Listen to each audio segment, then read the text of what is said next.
Welcome back, students. Today I'm going to talk to you about idioms that you can use to describe an emotion or a person. The first one, sad. The emotion is sorrow. How will you express this idiomatically? Down in the dumps. So this is how you can use it in a conversation, in a sentence.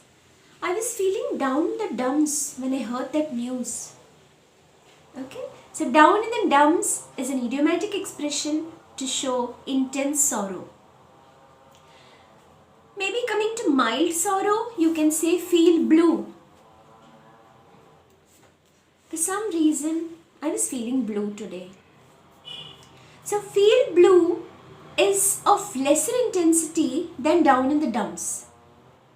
Okay, another variation for feel blue is Monday morning blues. Now, Monday morning blues is exclusively for Monday because after the weekend, we all tend to feel a little lazy or there's a lack of energy to join back to work on Monday.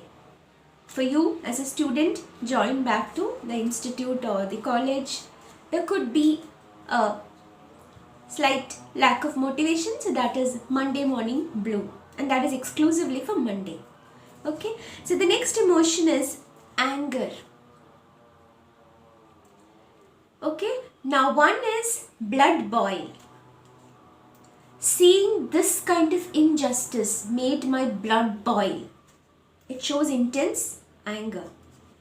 Another one for the same is foam at the mouth. Okay, now I know foaming at the mouth sounds like epilepsy, but it's not. In idiomatic expressions, foam at the mouth means become angry. For instance, you can use it like this in a sentence. My father started foaming at his mouth when he saw my results. Okay. The next one is laughter. When you find something humorous, extremely funny, hilarious, you laugh your head off. Okay. So I've said this before, idioms are not to be taken literally, they are always hidden. You laugh your head off when it's so funny.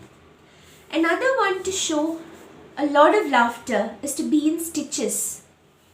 I know medical students might think to be in stitches means sewing somebody up. No, it's an idiomatic expression to show that you've been laughing so much. For instance, the comedian had his audience in stitches, meaning he made them laugh so much. The next one, how would you describe a person who's so energetic? Always bubbly and chatting and always ready to help people, always running around. Not a dull moment with that person. How would you describe that person in idiomatic expressions? You can say, oh my god, she's full of beans. Full of beans. Yes, the same beans that you eat, but here it means a person who's so bubbly, energetic, full of life, very lively. Okay, how would you describe a person who's very careful with money? Squirrel away. Squirrel away is an idiomatic expression to say that a person is very careful with money. My mother squirreled away gold for my marriage. Meaning to save something and accumulate it over time. Just like how a squirrel saves its nuts for a special occasion, to eat it on a special occasion. Next idiom is Pennywise and pound foolish. Pennywise and pound foolish means a person who tries to be a miser, tries to save money, but for some reason he or she is not able to do it. There's a paradox here.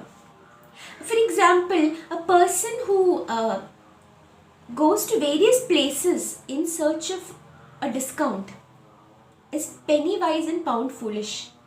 Why? Because he, by using his private vehicle going to different places in search of a better discount, is burning a lot of fuel, which he has to pay for eventually, only in search of maybe a small discount. So that way he is Pennywise and pound foolish. This expression comes from British currency, penny and pound. Penny is again 1/100th of a pound, I believe. So that is how this expression has come about. How do you describe a person who is not at all responsible, who is always silly and careless? You can say he is monkeying around. And eventually the boss fired him because he was monkeying around. Monkeying around means behave in a careless manner. So I hope you will use these idioms in your speaking next time, IELTS speaking. So that's all for today. Have a good day, guys. See you again in another video. Bye bye. Take care.